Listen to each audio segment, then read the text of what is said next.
Hello everyone, आज का हमारा टॉपिक है 12th बोर्ड केमिस्ट्री का जो पेपर है उसका फॉर्मेट हम यहाँ पे डिस्कस करने वाले हैं।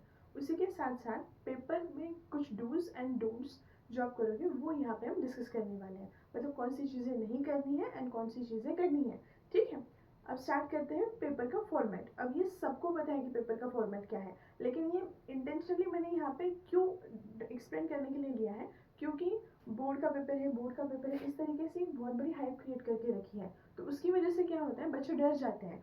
पेपर में सिर्फ और सिर्फ कितने क्वेश्चंस लिखने हैं, टोटल क्वेश्चंस यहाँ पे देखो, ये 18 क्वेश्चंस है शॉर्ट आंसर टाइप, उसके बाद 8 और ये 3, तो टोटल 29 क्वेश्चंस ही आपको लिखने हैं। ठीक है, और ये क्वेश्चंस का नंबर बहुत छोटा है। ठीक है, आपको लग सकता है कि बहुत बड़ा है, लेकिन उसमें से तो पहले 3 क्वेश्चन तो बहुत छोटे 2 मार्क्स के या 1 मार्क्स के क्वेश्चन है। सिर्फ क्वेश्चन नंबर ये वाला part C and part D में थोड़ा सा ज्यादा लिखना है आपको, इतना बड़ा नहीं है जितना आप सोच रहे हो।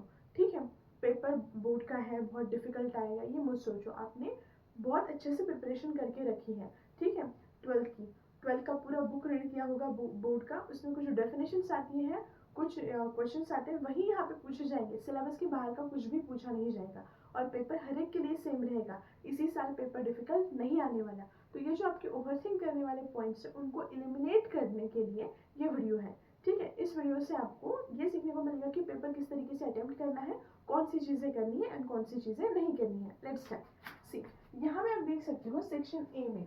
ठीक है, तो क्वेश्चन नंबर 1 में एमसीक्यू पूछे जाते हैं 10 मार्क्स के लिए।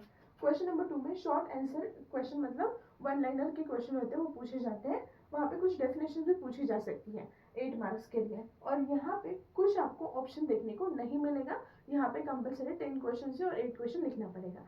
ठीक, अब नेक्स्ट इज, और यहाँ पे क्वेश्चन नंबर 1 10 मार्क के लिए, क्वेश्चन नंबर 2 8 मार्क के लिए, each question carries 1 mark.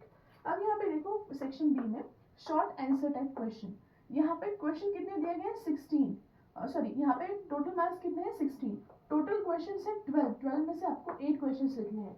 2 mark के लिए क्वेश्चन होगा। ठीक है, 2 मार्क के लिए है तो आपको यहाँ पे कम से कम 4 पॉइंट्स लिख के आना है। ठीक है, डेफिनेशन पूछा है या फिर कुछ एग्जाम्पल पूछा है तो डेफिनेशन लेके एग्जाम्पल भी वहाँ पे लिखना पड़ेगा आपको। ठीक है, बहुत अच्छे से इलेबोरेट करके लिखना पड़ेगा। 1-2 लाइन में लिख के आओगे तो मार्क्स उतने ही कम मिलेंगे, ज्यादा एक्सप्लेन करना पड़ेगा। नेक्स्ट थिंग इज यहाँ पे सेक्शन सी में टोटल क्वेश्चंस 12 हैं, उसमें से 8 क्वेश्चंस आपको अटेम्प्ट करने हैं और ईच क्वेश्चन कैरीज 3 मार्क्स, तो टोटल 24 मार्क्स है। अब यहाँ पे आपको बहुत अच्छे से और अच्छे से एक्सप्लेन करना है। ये क्यों बोल रही हूँ, क्योंकि यहाँ पे अगर आप थोड़ा सा लिख के आते हो और अगर आप जेईई और नीट की प्रिपरेशन कर रहे हो या एमएससी सीईटी की प्रिपरेशन कर रहे हो और आपको लग रहा है कि यहाँ पे बहुत थोड़ा सा लिख के आओ तो भी चलेगा, तो नहीं, यहाँ पे आपको बहुत अच्छे से एक्सप्लेन करना है। 1 या 2 पॉइंट पता हो ऐसा नहीं, आपको पूरा पता होना चाहिए उसके बारे में। और क्वेश्चंस का सिलेक्शन बहुत इंपॉर्टेंट है कि आप कौन सा क्वेश्चंस सिलेक्ट कर रहे हो। ठीक है, इतनी ज्यादा यहाँ पे ऑप्शंस हैं। ठीक है, तो जो क्वेश्चंस आपको बहुत परफेक्ट आता है उसी क्वेश्चन का आंसर लिखो। ठीक है, बहुत सोच समझ के यहाँ पे क्वेश्चन का चॉइस करना पड़ेगा आपको। लास्ट सेक्शन डी सेक्शन, यहाँ पे टोटल क्वेश्चन है 5, उसमें से 3 लिखने हैं, ईच क्वेश्चन कैरीज 4 मार्क्स, तो यहाँ पे टोटल मार्क्स जो है वो 12 मार्क्स है। यहाँ पे भी आपको बहुत अच्छे से चॉइस करना है क्वेश्चन का। अब यहाँ पे मिक्स क्वेश्चन देखने को मिलेंगे, ऑर्गेनिक इनऑर्गेनिक फिजिकल के। ठीक, कुछ न्यूमेरिकल्स भी रहेंगे और like SN1 SN2 reaction explain करो, इस तरीके के क्वेश्चन वहाँ पे देखने को मिल सकते हैं। अब हम बात करते हैं कि इतना सब कुछ तो हमने यहाँ पे देख लिया, देखो पेपर तो बहुत छोटा है, लेकिन ये सब लोग बोलते हैं बोर्ड का पेपर है, बोर्ड का पेपर है बहुत डिफिकल्ट रहेगा। डिफिकल्ट कुछ नहीं है, अगर आप आपके मन में बहुत बड़ा हाइप क्रिएट करके रखोगे तो आपको डिफिकल्ट लगेगा। टोटल क्वेश्चंस आपको सिर्फ 29 सॉल्व करने हैं, ये तो बहुत जल्दी सॉल्व होता है। ठीक है, हाँ, और इसके साथ साथ आपका हैंड राइटिंग बहुत इंपॉर्टेंट है। ठीक है, आपको नहीं आता इसलिए आप कर्सिव में फास्ट फास्ट लिखते जा रहे हो, आपको लगेगा कि पेपर चेक करने वाला ऐसे ही मार्क देगा, नहीं, वो अच्छे से पढ़ेंगे, इसीलिए आपको बहुत अच्छे से लिखना है।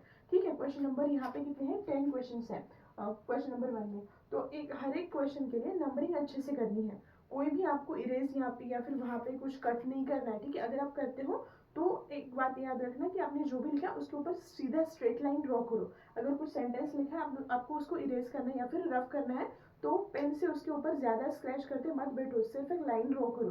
ठीक, उसके साथ साथ वो क्या होता है, वो एक बैड इम्पैक्ट क्रिएट करता है पेपर में, उसकी वजह से पेपर अच्छा क्लियर होना चाहिए। ट्राई करो कि वहां पे अपने कुछ भी इरेज या फिर रफ करने की कोशिश मत करो। ठीक, नेक्स्ट थिंग इज, आपको अगर क्वेश्चन 1 आता है 1 लिखो, 2 आता है 3 4 5, ट्राई करो कि आप सीक्वेंस में जाओ। अगर आपको थर्ड नंबर का क्वेश्चन नहीं आता वहाँ पे स्पेस छोड़ो। फर्स्ट ये question number 1 and question number 2 के केस में पहले कितने क्वेश्चन है, क्वेश्चन 1 to 10। अगर आपको थर्ड वाला नहीं आ रहा है या फिर आपको थोड़ा सोचना है तो आप वहाँ पे क्वेश्चन नंबर उसमें से नंबर डाल के रखो और वहाँ पे स्पेस छोड़ो, ठीक है। ऐसा मत करो कि वो किसी नीचे ऊपर करो, इससे क्या होगा, इससे प्रॉब्लम ये होगी कि पेपर चेक करते वक्त उनको भी टाइम लगेगा और वो भी आपके मार्क्स काटने लगेंगे, ठीक है। वो इंटेंशनल नहीं करेंगे लेकिन उनको भी बहुत सारे पेपर चेक करने रहते हैं। अब क्वेश्चन नंबर 2 इसमें भी सेम चीज करनी है। यहाँ पे कंपलसरी क्वेश्चन है, सभी क्वेश्चन आपको सॉल्व करने हैं, ठीक। अब नेक्स्ट यहाँ पे आपको क्या करना है, 8 क्वेश्चन चूज करने हैं। बहुत आराम से यहाँ पे टाइम लेके क्वेश्चन चूज करो पहले, ठीक है। क्वेश्चन पेपर में मार्क करके रखो कि ये क्वेश्चन हमें सॉल्व करने हैं और उसमें क्या क्या लिखना है वो भी आपको ऑटोमेटिकली याद आएगा, ठीक। अब नेक्स्ट इज, अगर कुछ क्वेश्चंस नहीं आ रहे हैं सीक्वेंस में, बीच में जगह छोड़ो और उतने ही क्वेश्चंस लिखो जितने ऑप्शन में है। ज्यादा क्वेश्चंस लिख के पेपर लेंदी मत बनाओ, आपको लगेगा कि ज्यादा लिखूंगा, ज्यादा क्वेश्चन सिलेक्ट करूंगा तो ज्यादा मार्क्स मिलेंगे। ऑप्शन वाले क्वेश्चंस को मार्क्स नहीं मिलते, वहां पे जितना बोला है उतना ही आपको सॉल्व करना है, ठीक। उसी तरीके से सेम प्रोसीजर आप फॉलो करोगे question number section C and section D के लिए। अब यहाँ पे पेपर का किस तरीके से फॉलो करना है वो मैंने बताया। अब मैं ये बताती हूँ कि आप जो पेपर के लिए जाते हो तो पेपर का जो है आपका जहाँ पे भी आपका पेपर है, सेंटर जहाँ पे भी रहेगा वहाँ पे जब आओगे जाओगे तो उस टाइम पे ना पढ़ाई करते मत बैठो लास्ट मिनट तक। उससे क्या होता है, बहुत ज़्यादा आप सोचते हो कि क्या आएगा क्या नहीं। आपने पढ़ाई करनी थी 2 साल, वो आपने कर ली। 1 ईयर जो पढ़ाई करनी थी वो कर ली, ठीक है। थोड़ा रिलैक्स रहो, ठीक है, और शांत रह के आपको किस तरीके से पेपर अटेम्प्ट करना है उसके बारे में सोचो। सेकंड थिंग, जैसे पेपर हाथ में आता है पूरा पेपर रीड करने की कोशिश बोर्ड की एग्जामिनेशन के लिए, ये मिस्टेक बिल्कुल मत करना। मैं हमेशा IIT एंड जो JEE MHT CET या फिर नीट के लिए बोलती हूँ कि पेपर पहले देखो और जो आ रहा है उसको मार्क करो, जो नहीं आ रहा है उसको सर्कल करो। यहाँ पे वो मिस्टेक मत करना। यहाँ पे क्या होता है, ये आप वो वाले ट्रिक यूज कर सकते हो सिर्फ क्वेश्चन नंबर 1 क्वेश्चन नंबर 2 के लिए, लेकिन यहाँ पे वो ट्रिक अप्लाई नहीं होगी क्योंकि यहाँ पे फिजिकल, ऑर्गेनिक, इनऑर्गेनिक तीनों में से मिक्स्ड क्वेश्चन है। तो वहाँ पे क्या होगा, एक तो आपका सिलेक्शन गलत हो सकता है। तो ट्राई करो कि जिस क्वेश्चन में आप जा रहे हो उसी क्वेश्चन के बारे में सोचो। अब ये क्यों बोल रही हूँ, क्योंकि यहाँ पे कुछ MCQ सॉल्व नहीं करना है, सिर्फ यहाँ पे MCQ है, बाकी के क्वेश्चन में आपको लिखना है ज्यादा। तो वहाँ पे क्या होगा, वो पॉइंट्स भी आपको मेमोराइज करने पड़ेंगे।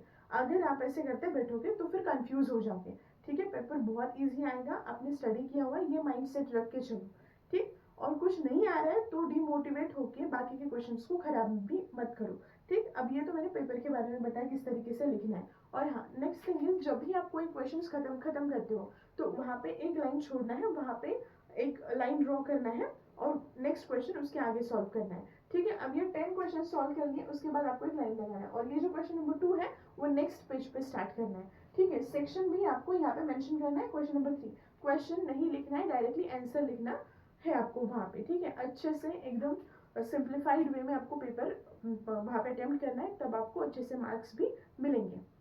नेक्स्ट थिंग इज, बोर्ड के पेपर में अच्छे मार्क्स आना क्यों जरूरी है। कुछ लोग बोलते हैं कि सिर्फ पास होना जरूरी है, नहीं।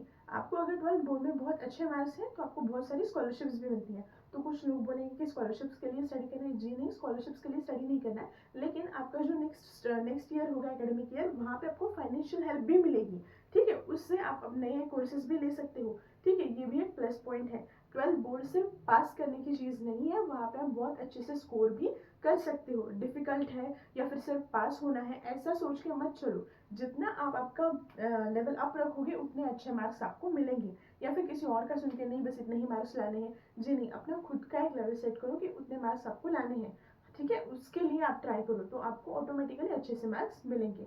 अब क्वेश्चन नंबर 1 में आपको कुछ डेफिनेशंस देखने को मिलेंगे, ठीक है। डेफिनेशन बहुत अच्छे से लिखनी है, वहाँ पे अगर कुछ एग्जाम्पल होंगे तो वो एग्जाम्पल भी आपको वहाँ पे देना है, ठीक। लाइक आपको फर्स्ट ऑर्डर का डेफिनेशन पूछा, सेकंड ऑर्डर का डेफिनेशन पूछा, आपको इब्लोस्कोपिक कांस्टेंट क्या होता है उसका यूनिट बताओ, इस तरीके के क्वेश्चन वहाँ पे देखने को मिलेंगे। एसिडिटी के ऑर्डर बताओ, which one of the following is more acidic basic.